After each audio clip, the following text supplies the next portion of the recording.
It was an interesting Monday morning, to say the least, for the University of Louisville football program that now is being tasked with replacing its head football coach. We'll talk about Scott Satterfield taking the job at Cincinnati.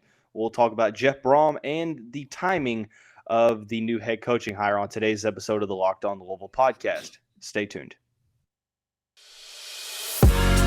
You are Locked On Louisville, your daily podcast on the Louisville Cardinals. Part of the Locked On Podcast Network, your team every day. What is going on, everyone? Welcome into this Tuesday edition of the Locked On Louisville podcast. I'm your host, Dalton Pence. A very interesting show today where we will now talk about a new head coaching hire that will need to be made. I brought on Jeremy Wahman, Cardinal Sports Zone co-founder and editor, to join the episode. Formerly 55, how are you doing? I'm going to need you to add Superstar Jeremy Wahman. Big Game Boomers Louisville account of Twitter account of the year. Yeah, what he said. And Leo, a weekly award-winning Cardinal Sports Zone podcast contributor and host and director and writer. You know what? Else? 55 is good. We'll just anything else? No, I think we're good. Okay, that's good.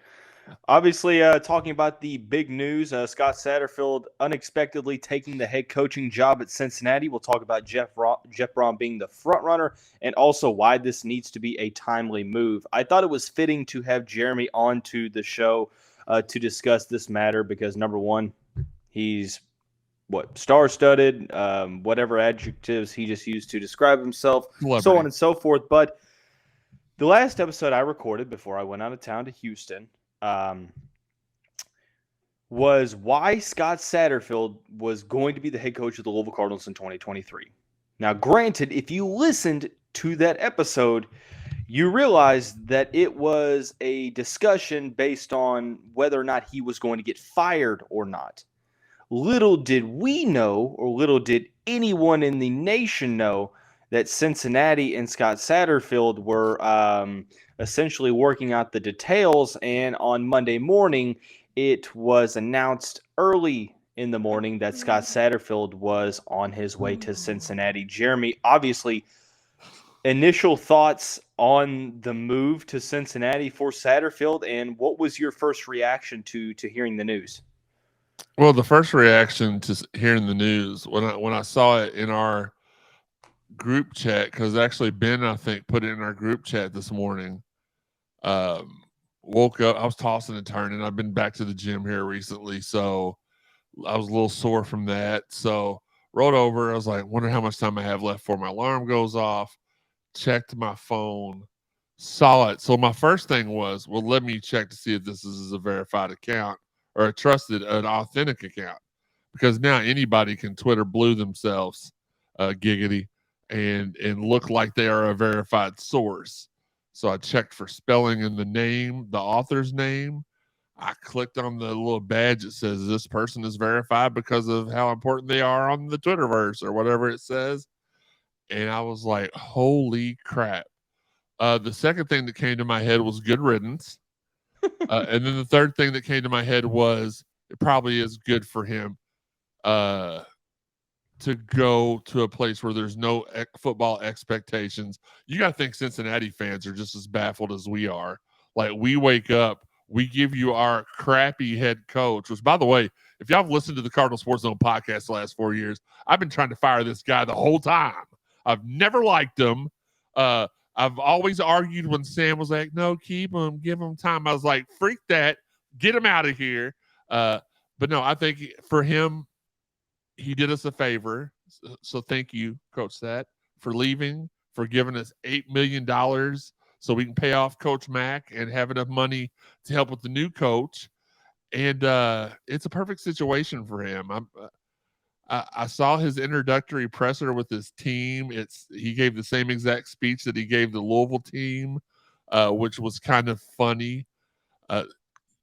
You saw Cincinnati fans at first were jubilant, and then they're like, "Wait, why are Louisville fans jubilant too? Like we just got their coach. Shouldn't they be upset?" That's probably the most least inspiring thing that Cincinnati fans have had to realize, that Louisville fans were over the moon with the news. And honestly, I would argue with the recent success that Cincinnati's had, getting to the playoff. I understand, they lose Luke Fickell. They go to the Big 12, so they have to tamper expectations a little bit. I would argue that perhaps at this current moment, the expectations for Cincinnati, at least from their fan base, might be higher for Cincy than it is for Louisville and their fan base. I mean, maybe. I mean, maybe. that would be my train of thought. Maybe I have completely not really grasped the perception, but that at least is my perception. But regardless, he's at Cincinnati now, and I think that 55. When I look back at this head coaching tenure, it was all based on potential. The stage seemingly was set after year one, winning 8 games. The next 2 years were losing the 50-50 games, and then year 4 obviously started out really bad, and it seemed like sitting at 2 and 3 that the writing was going to be on the wall, that he was going to get fired. Now, granted, he pulls a rabbit out of a hat, goes 7 and 5 to end the season. You and I were talking on the episode last week that he probably has done enough to get a 5th year that's going to be a prove-all type year, but drastic changes were going to need to be made. And I think that that's the thing that I'm going to hang on the most, or, use as kind of my overall umbrella of what the Scott Satterfield tenure at Louisville represented. And that was that when changes needed to be made over the past 4 years, they never were. Mm-hmm. And we were with the same issues that we had back in 2018 that were still a problem in 2022. Yeah, and the thing is, here's my question. So, first off, I want to give kudos out to our athletic director. If everything that I've been told is true, Seth got greedy again, asked for an extension with no merit. He should have played out his current contract if he wanted to stay here, which makes me feel like he didn't want to stay here. Hurdle was like, no. Sat was going to call his bluff, and then Cincinnati fell into his lap. He at the end of the day, did he leave because his bluff was called? Did he leave because he knew he didn't want to make the changes that needed to be made? I'm hearing that Pete Thomas and Brian Brown are already up in Cincinnati with him, and I wish the best of luck to Pete Thomas. The other guy, I never gave him his flowers here, and I will never. I don't have to now. That's the greatest thing about waking up and seeing that Brian Brown was gone, or Scott Satterfield was gone, is that I knew Brian Brown would be too, and I didn't have to give him any kind of credit for the turnaround. You want to know real quick before we get on to the next topic? You know who deserves, and I don't think a lot of people see it this way, but you know who deserves a lot of the credit for the second half of the season surge? It's Ben Souders. It's the conditioning. And unfortunately, he's no longer with the program either. I was thinking it was Wesley McGriff, which there's rumors that he's going to be at Auburn, maybe. Yeah, there's rumors that he's going to be at Auburn, but that dude has never made it more than 1 year at any job location, and he's been fired with the exception of this year, which we don't know, he may be fired. He's been fired after 1 year at every stop he's ever had. He's only made it 1 year, and he's been fired after that year for 8 straight jobs. So no, I'm not gonna. It's Ben Souders. It just sounds like he was told he wasn't going to be retained, so he went and found him another job, and that's what the message boards will tell you. I don't know that to be true. I'm just putting a little bit of the stuff that I've seen rumored out there, and Ben is going to be a big loss. But he's the reason why. Like, if you saw our intensity, it was because we didn't have to substitute as much. We were in better shape than the other team was. Mm-hmm. And I don't know that a lot of people saw that, but for me, it was like, oh, these kids can go, and it's because it built up throughout the season. They were able to do better and better and stay in longer and longer. Giggity. So, yeah. I mean, before we move on to the next one, here's my take on it. I mean, everybody kind of see. I think it was a much needed divorce for both sides. Yeah. I think for the Louisville fans, let's be honest. Despite you and I sitting here saying that he is going to get a fifth year, you and I were on the same page as, unless big changes happen, we're going to be in the same conversation the very next December, unless he gets fired before that. For Satterfield, I think that this is just a security standpoint. You get essentially the opportunity to reset the coaching clock to where you're not on the hot seat year one. You're going to get time to get your guys in. Maybe the expectations aren't as high for Cincinnati as they are Louisville, but still, Cincinnati going to the Big 12, I can't imagine with their success that they've had over the past 5 years or so that they're just going to start accepting 7-win seasons, although that's probably pretty solid in the Power 5 for Cincinnati and for Louisville as well. But regardless, I think it's a good split for both sides. So we'll leave it at that. But one name has been talked about immediately. That is Jeff Brohm. We're going to talk about why he is the main front runner and whether or not he's probably maybe the only candidate at this point in time. We'll talk about that here in just a second after we talk about our friends over at Omaha Steaks.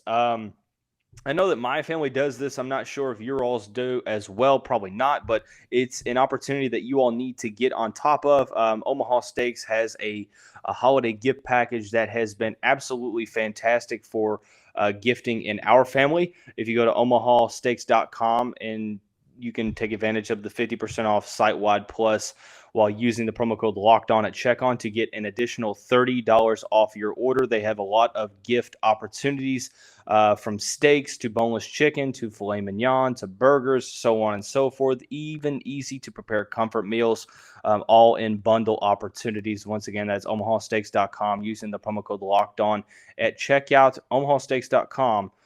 50% off site-wide plus using the promo code Locked On. Minimum order may be required. So moving right on along with Cardinal Sports Zone co-founder and editor Jeremy Wahman on today's interesting episode of the show. When Scott Satterfield decided to take the job at Cincinnati, the name of one man resurfaced as it was talked about in 2018, talked about last year, and here we are. Third time's a charm, maybe? It seems like at this point, Jeremy, Jeff Brohm is at least the heavy frontrunner. Let me make this clear, because things change very, very quickly in terms of when things happen, and it seems like this is going to be a very, very quick process for Louisville, as we're going to talk about why it needs to be. This episode has been released at midnight on Tuesday morning. If you're watching this at, let's say, 10 a.m. on Tuesday morning, and it's already been let out the news that Louisville has prepared to hire Brohm or so on and so forth, something else has come about. Needless to say, stuff happens in coaching searches. So say, oh, well, Brahm's already hired. Why'd you post this episode? Because I don't think you understand how recordings work. So, Jeremy, with me going on that spiel, and you understand that as well, Brohm, he's the number one front runner. Do you see any other situation where he's not the guy? I don't see any situation where he's not the guy. Just as fast as this all moved, as soon as I started going through my sources and my contacts and my connects, they were like, this is a done deal. This is as done of a deal as the deal can be at this moment, especially with Coach Brohm still taking care of business at Purdue. So, yeah, I think he's the guy. I don't know who else. I think somebody like a Clint Hurt, who has already kind of said, I love Louisville, but I'm good in the NFL. I think he would bring some excitement when I go to our YouTube page, Cardinal Sports Cardinal. Is it Cardinal Sports Zone or Card Sports Zone? It's what Cardinal Sports Zone. Go to the Cardinal Sports Zone YouTube page. Myself, Brandon Radcliffe, Keith Kelsey, Preston Brown, we all talked about it, and the names that popped up, they were from them anyway. It was Jeff Brohm, Clint Hurt, Sharon Moore. Those were the three main names that were floating in and out. So I just don't think any other. I don't think any other hire satisfies this fan base's thirst. They've been wanting to drink this Brohm Kool-Aid for about 6-7 years now, and now they're going to get a big old cup of it, and it's going to be exciting. Can you imagine Jeff Brohm in charge of an offense here at Louisville, where instead of only having one guy that can catch the ball like Chuck Sizzle, I think that was the nickname that Gus Johnson gave him. You've got about 5 Sizzles on the field, and everybody's just popping grease everywhere. I don't know if that's how sizzling works. It is what it is.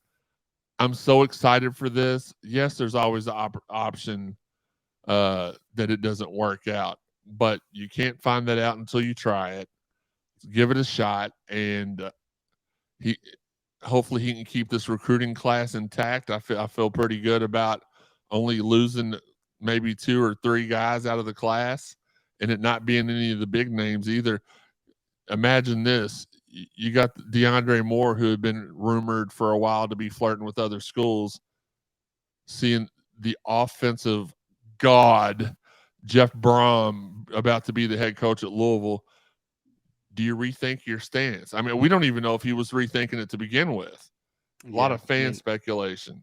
There's a lot of, a lot of experts out there. She said at this point, and it's going to be a long ride up until signing day. But I know you could probably have a whole episode by yourself about the Brohm hire. I know you can because you love to talk. But but Jeremy, just 30 seconds to actually, you probably have more than 30 seconds, a minute or two of what your overall thoughts are for a Brohm hire. Obviously, I know you're a fan of it. You were a year ago as well when we talked on the show before things went haywire on that weird Friday. Overall thoughts on the Brohm hire and what it would do here for Louisville in 2022. Well, first off, I want to give a shout out to our guy Higgy. He can't spell, he can't read, but he's always sending stuff in the podcast chats where he's trying to call people out for stuff. So Higgy, become literate, and then don't come to the big dog when you ain't even got a leash. Anyway, can you repeat the question? I was pissed about Higgy's little comment he made. Just a minute or two of your analysis on the hire. What excites you the most about the Brohm hire? What what are some possible concerns that you would like some, clarification on, the aspects of it that you're looking at, kind of analyzing ahead of it? Sure. Right now, there's really not any concerns at all for me, other than will it work? And obviously, he's had success against ranked teams at a smaller school in what most people would argue is a better conference. So I can only imagine what he can do here. What excites me the most about the hire, though, is just his offensive prowess. Just the fact I want to see things like we have been so Tecmo bold for the last 4 years. And what I mean by that, for those of y'all that are older than Dalton, which is about 6 years old, y'all remember the game Tecmo Bowl? I don't know. You had 4 plays to pick from every time. And that's about what this dude did on our sideline the last 4 years or so was, pick play 1, play 2. Go back to 1. It worked. Run, punt. Run, pass, run, punt, run, punt.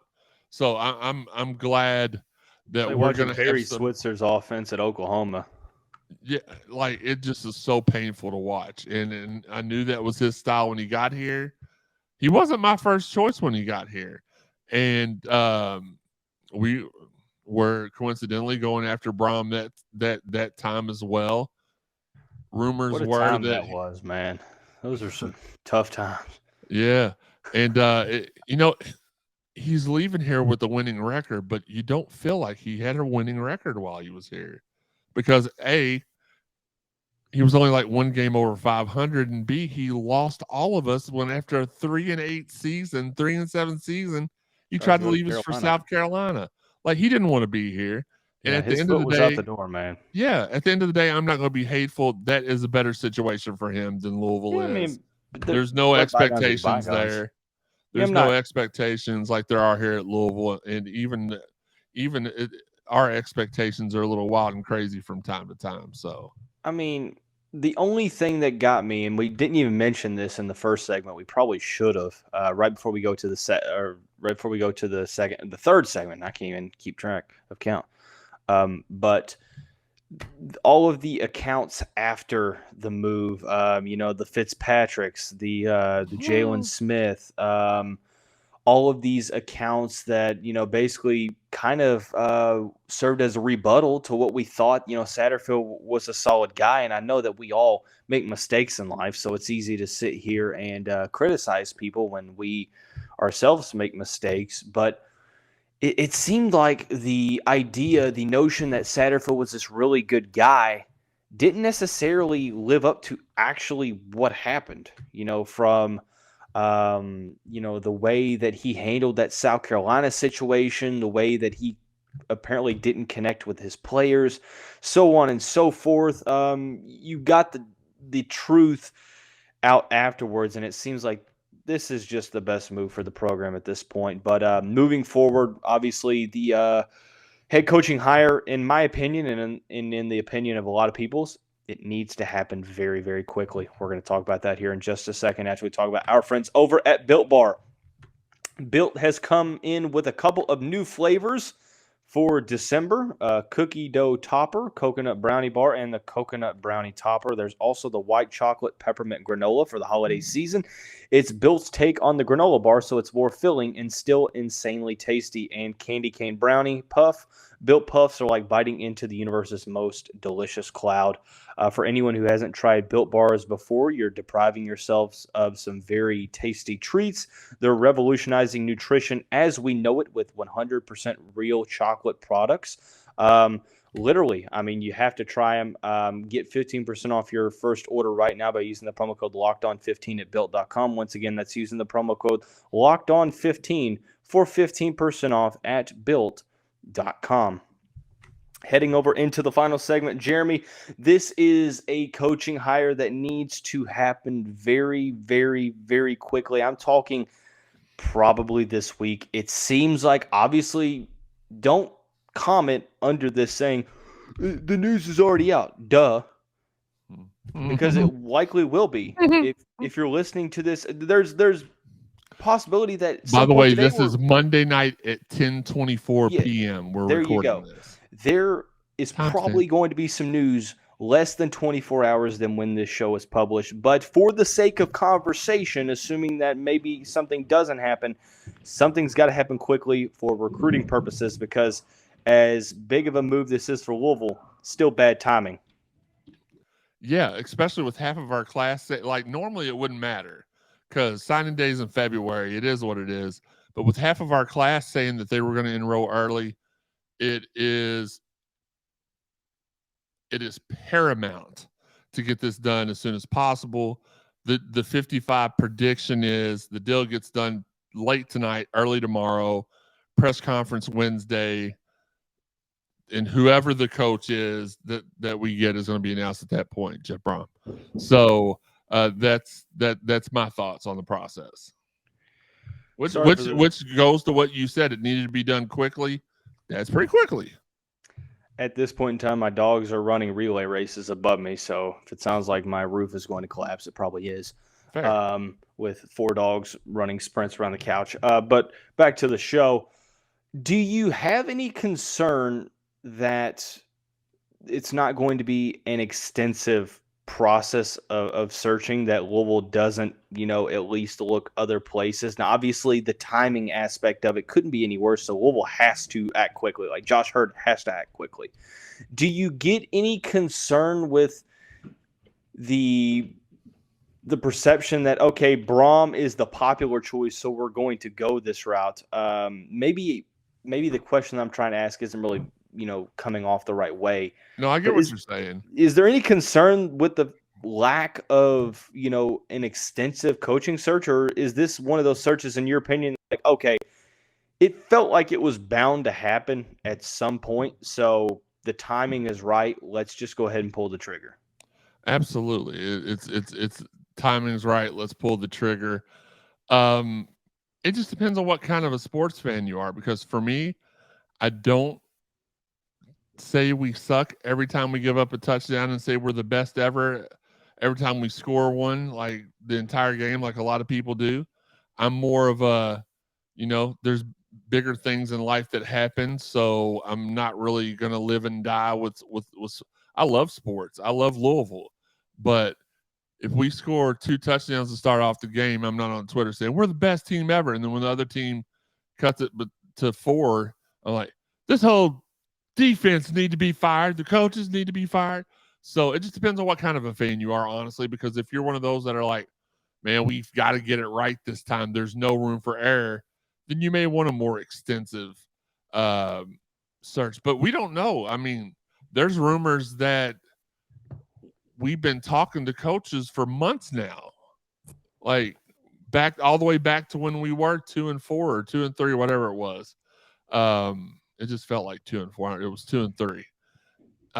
There were rumors that we were talking to people behind the scenes then. Heard from multiple people if we wanted Brohm, the worst thing we could do is fire Sat at 2-3, which we didn't fire him, and he came back and overcame the odds and had we played 6 straight ranked teams to finish the season that were ranked at one point or the other during the season, and did really well against them. So the offense didn't do very well. The defense did really well against them. Offense, it was too inconsistent. So for me, no. To answer your question really quickly, no, there's no concern with me, because if we do not hire him this time, it's going to be a thing every year until we do hire him. So the way I look at it, it's a win-win. We either get him, he does well here, or we get him, he doesn't do well here, we get rid of him, and then bring Brohm home guys, never to be heard from ever again. But if I had to put my money down on either of those scenarios, that account is having a day. Oh, you know that account is on cloud 9 right now. I'll put all my money on him succeeding here because just because of all the ties he already has here in Louisville, the fact that he recruits the state very, very well. We won't never lose another recruit to them nerds down the road anymore, in state, that is. So no, I'm not concerned, but I'm a pretty laid back person when it comes to stuff like this. I agree. I mean, obviously the timing calls for it, but if you know who you want, go after him. I mean, it is what it is. But regardless, I mean, obviously the move for Scott Satterfield makes sense, but obviously nobody thought it was going to happen. But wish him the best of luck at the end of the day. But a new era. Oh, I don't wish him the best of luck. I hope he loses every game. Well, that's just me being cliche. Oh, okay, cool. Well, with that being said, a new era about to dawn on the University of Louisville football program. Obviously, it seems like we will know who will be leading that era, as if we already don't know. But barring the very unexpected, it seems like the horizon is very bright for Louisville, and we'll break that down when that time comes. But that's going to wrap up this Tuesday edition of the show. Everyone have a great day. We'll see you right back here tomorrow.